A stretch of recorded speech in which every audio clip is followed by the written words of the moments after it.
চলো আজ তোমাদের সাথে শেয়ার করি একটা অন্নপ্রাশন বাড়ির খাওয়া দাওয়ার ভিডিও।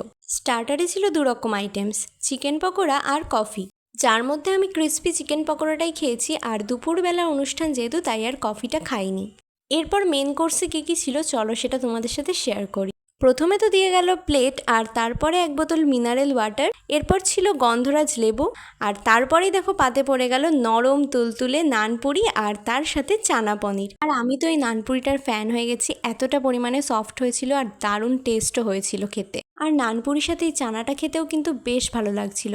আমরা হলাম ভেতো বাঙালি, দুপুরে গরম গরম ভাত না হলে কি চলে, তাই চলে এলো সাদা ভাত, মুড়ো ডাল আর বেগুনি।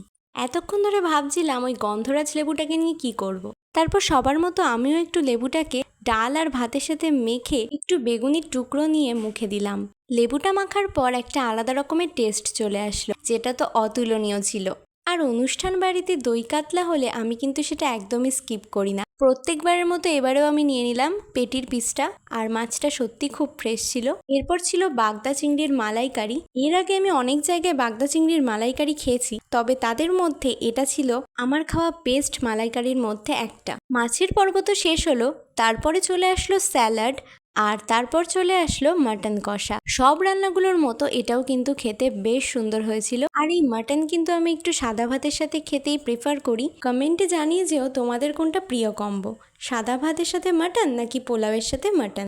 আর আমার মাটনটা বেশ ভালো লাগছিল খেতে, তাই সেকেন্ড টাইম আরেক পিস নিয়ে নিয়েছিলাম আর একটু নাল্লি পিস দেখেই নিয়েছিলাম। এরপর চলে আসলো আমের চাটনি আর তার সাথে পাঁপড়। তারপর ছিল মালাই চমচম আর রসগোল্লা, তবে রসগোল্লাটা আমি খুব একটা পছন্দ করি না বলে শুধু মালাই চমচমই খেয়েছিলাম। খাওয়া দাওয়ার পর্ব শেষ করলাম পান আর আইসক্রিম দিয়ে। বাই।